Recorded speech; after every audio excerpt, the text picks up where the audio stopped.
I love RPGs, and you all know I love different types of RPGs, whether they be action, turn-based, strategy, or any other wacky combination you can think of. If a game is done well with well-made systems, I can probably get down with it. Being the RPG lover that I am, and playing as many RPGs as I do, something I tend to think a lot about when reviewing a game is scope. And scope can refer to many things, whether it be gameplay, story, lore, game world. Some games are very dense in their character and storytelling, but rather focused and narrow in the game world setting. I think a good example of this is the Persona series. The character's story and gameplay are filled with depth, but the scope of the world is focused on a few small parts of Tokyo, Japan. Contrast this scope with a classic JRPG where you're world trotting across a vast landscape. Granted, many times, and especially with older games, there's a lot left to the imagination. A game like Persona 5 is much more detailed in the display of its smaller setting, but it's still a game focused on a very limited game world. On the other hand, some games are vast and open, but feature stories and characters that take a backseat to exploration and discovery, while other games might be very limited in scope in both setting and gameplay. There is no better or worse in regards to scope. I've loved games that were very streamlined and small, and adored games that were very big and open. It really comes down to execution. If a game is done well, I can appreciate it. Having said that, personal preference definitely comes into play. A game can be objectively well made but just not jive with me. Maybe it isn't my cup of tea. Or maybe it's got too many anime boobies. Kidding aside, overall I'm fairly open to giving many different interpretations of the role-playing game genre a shot. I'll try anything once. This brings us to the game at the center of today's discussion, Redemption Reapers. On the game design scale where tight and linear is on one side and open and loose is on the other, Redemption Reapers is one of the tightest and narrowest that there is. Being tight can be good, but it can also go too far and become boring and painfully constricting. Does Redemption Reapers use tight, linear, and polished game design philosophy to deliver a superb quest? Let's examine. I know a lot of you are asking, what the heck is Redemption Reapers? Well, let me tell you. Redemption Reapers is a grid-based tactical RPG brought to us by the small Japanese development studio called Binary Haze. I personally love grid-based tactical RPGs and honestly wish there were more of them. I eat this shit for breakfast. As I mentioned before, my true first RPG love was Shining Force on the Sega Genesis. And after all, the first review on my channel was Fire Emblem 3 Houses. So, assuming most of you watching know generally what a tactical RPG is, what does Redemption Reapers do to set it apart from the rest of its SRPG brethren? At first glance, most of what you'll be doing looks much like your typical grid-based affair. The one thing that really sets Redemption Reapers apart to me is its dedication to making the player feel extremely outnumbered. On almost every map, you'll be surrounded by enemies from all sides. You might take one look at some of the maps in this game and think, what is this bullshit? It looks like a game that was created strictly for masochists. What surely doesn't help this feeling is the fact that in Redemption Reapers, you only control 5 characters. This is a far cry from many games in the genre, but it actually works pretty well for the most part. To mitigate the overwhelming odds, characters on your team can all take part in follow-up attacks. If you have an enemy surrounded on all sides, all 3 other characters can perform a follow-up. This is essential for cutting down the massive enemy numbers. Even still, you have to play fairly conservatively to make it through most of the maps. In this way, the game somewhat plays out like a typical Fire Emblem. Much like that famous series, turns are broken up into player rounds and enemy rounds. Unlike other tactical games where turns may be determined by a speed stat, a player may move all his characters in any order they want. Once their turn is over, the enemy gets to do the same. Because of this, it's important to really take into account different enemy ranges and play tentatively, creeping forward to draw out enemy units while not overcommitting your own units in the process. Most of the battles play out like this, but the game does throw in a few curveballs to get you to sometimes change up your tactics. For example, there are enemies that spawn these weird monsters whose sole purpose is to charge into your guys and explode kamikaze style. Until you kill their spawner, these babies will keep coming. Other enemies will put a huge debuff on your attack and defense when they touch you. For this reason, sometimes it makes less sense to attack them when you know their counterattack will put your guy at a distinct disadvantage for several rounds. It's little things like this and the decisions they create that will keep you on your toes. Redemption Reapers resembles Fire Emblem in other ways as well, namely the way the UI looks, the random stat increases on level ups, and weapons with limited durability that can be switched on the fly during the attack phase. This is probably due to the fact that one of the game's lead designers is Masayuki Horikawa, who previously worked on numerous Fire Emblem titles. Mr. Horikawa and team have done a great job, as I really enjoyed most of the battles in this game. There's a puzzle-like quality in tackling many missions. The push and pull of risk versus reward, which to me is one of the centerpieces of a good tactical RPG, is here in spades. Using the tools given to you to tackle unfavorable odds gives a great sense of satisfaction. While the game is similar to Fire Emblem like we've discussed, the game is also different in several areas. There's no permadeath here. Having said that, if you lose one of your 5 characters early in a battle, you might as well start over, as the odds are usually already stacked against you. Also gone is a typical large cast of optional characters seen in the Fire Emblem series.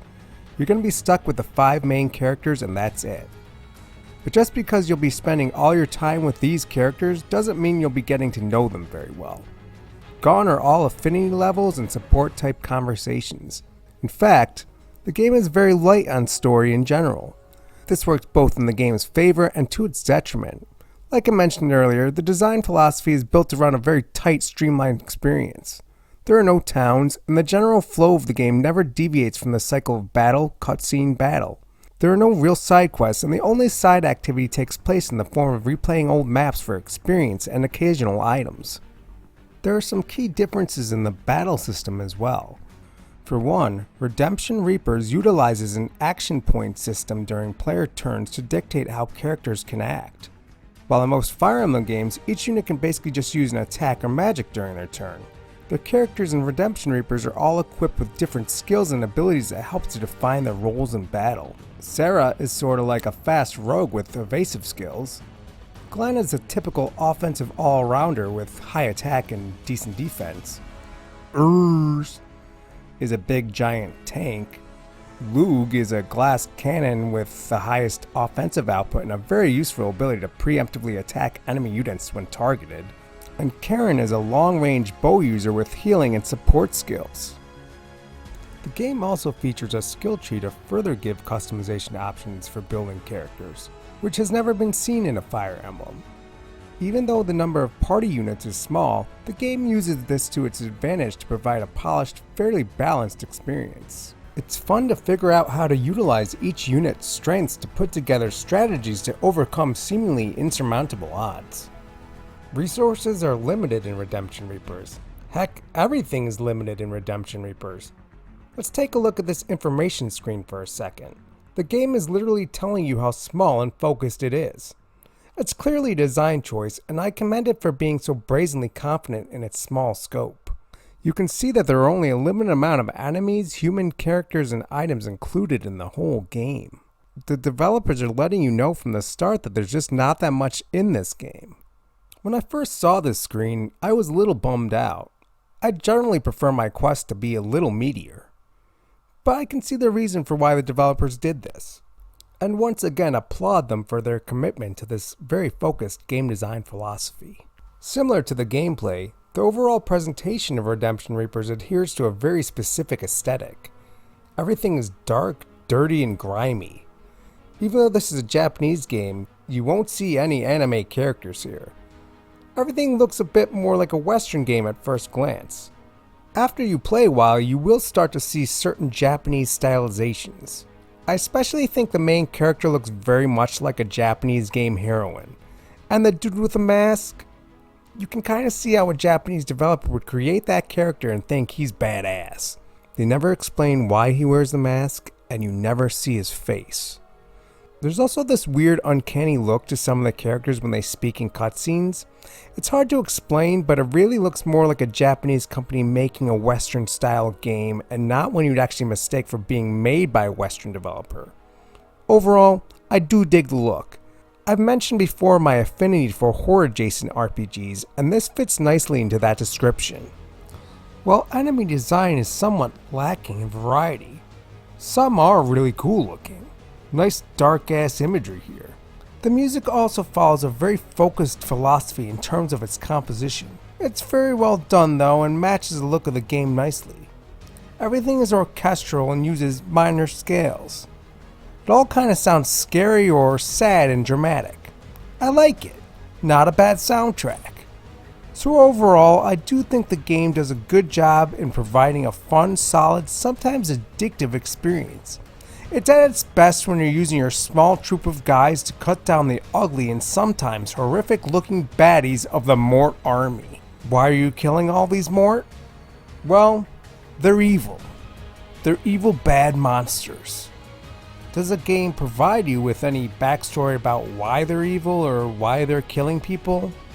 Well, and this brings me to my next topic of conversation, which is the story.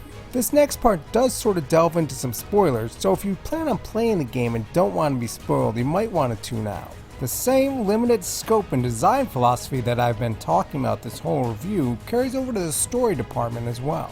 Sadly, I feel that this is the one place in which this minimalist approach shows its most warts. And that's not to say games can't be great with a small scope. Not at all. I think there are many great games that have a limited world, story, and setting. I think it can work if the right aspect of the story is focused on. This is where Redemption Reapers goes astray. Throughout the game, the members of your party talk very vaguely about some horrible crimes they committed sometime before the events of the game proper. They all feel real bad about it and say shit like, "With what we have done, we don't deserve to be happy." In fact, these little statements of guilt are shown during almost every fucking loading screen. The characters always refer to themselves as the quote-unquote heartless reapers, as if they're some kind of monsters. My first big problem is obvious. They say they don't deserve to be happy, but it doesn't look like anyone is having a very good time. Everywhere you look is desolate and overrun by literal monsters.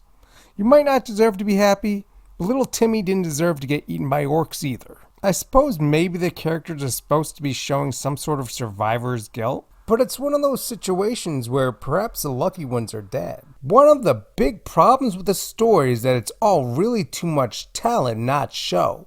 We're told that the Reapers did some horrible thing, but the game never shows them doing it.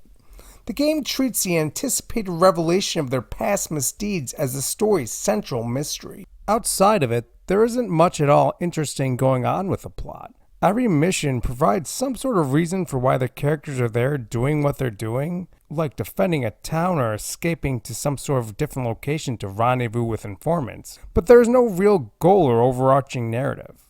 I appreciate the sort of immediacy of the war as how bleakness of the situation, and I think the overall dark tone is one of the things the game does well, but it doesn't excuse it for an almost complete lack of story or character growth. Most of the time, the characters open their mouths at saying something about wanting to kill them more or feeling guilty about their past. If you're going to make a story based around characters that are burdened with extreme guilt, when the events of their past are revealed, they better be pretty fucking awful. Like, you better find out that they ate some children or some shit. I don't know, real evil shit. Well, guess what? When we do eventually find out what happened, very, very late in the game, it isn't even that bad. It turns out the Reapers were employed by some tyrannical king who the rest of the region hated for horrible crimes against his people. When the Reapers decided to turn on him, he forced his own peasants to fight for him in his stead. Consequently, the Reapers were forced to kill untrained peasants. That's it? That's all they did? Obviously not a great thing, but they were caught in a bad position. This revelation is not something to base the game's entire mystery around. Maybe put it in flashbacks early in the game or something, but to try to make the whole central narrative based around this was a complete and utter misfire. You know what the game could have been about? The fucking Mort! You never find out a single thing about where these monsters that are literally causing the world to crumble came from or what they are. I could have cared less about the Reapers possibly doing something a little shady in their past. I wanted to know about the Mort! I wanted some fucking lore about these demonic creatures and why they wanted to kill everyone. The decision to base the game entirely on the main character's guilt and not the existential threat is completely bizarre to me. I assume the developers might say something like, well, the Mort aren't just supposed to be there, the real story is about the characters. But guess what? We don't learn anything about the characters either. It's like they had a concept for the game and just went with it. This is where being so narrowly focused really backfires. If you choose to focus on the wrong thing, well, you're screwed. And this is the case with the story in this game. They went in the completely wrong direction, and they went with it hard, and there's no payoff. The whole time I played the game, I was just hoping against hope the developers would give us something about what the fuck the Mort were. But nope, nothing. Not important. I honestly don't even think the team behind the game thought about what the Mort were or had a backstory written. It's kind of like the Walking Dead guy never telling anyone the origin of the zombie virus because he said it's not important. In that case, it kind of works because the show is more about human nature in a post-apocalyptic world. It has interesting characters. This game literally has nothing to care about, in terms of story anyway. I imagine when a team comes up with a concept for a game, they start with the design philosophy and outline the limit of their scope. It's clear that the team behind Redemption Reapers' goal was to make a streamlined, focused, but limited product. This mindset served the game well in some areas. I think the combat is great. It's tight, it's balanced, it does well and make you feel simultaneously outnumbered and powerful at the same time. I also don't mind that it has a very streamlined game flow because the battles are fun. Would I have liked more to do? Yeah, but it's not a game breaker. I think the aesthetic of the game is well done. The art is gritty and dirty, the music is sad and bleak, and the atmosphere is oppressive and dark. I don't mind that all the enemies are the same type of monster. The different types of Mort are cool looking. But the game really takes one on the chin in the story and characters department. It's a narrowly focused, ultimately inconsequential story with little plot development starring characters we never really get to know anything about.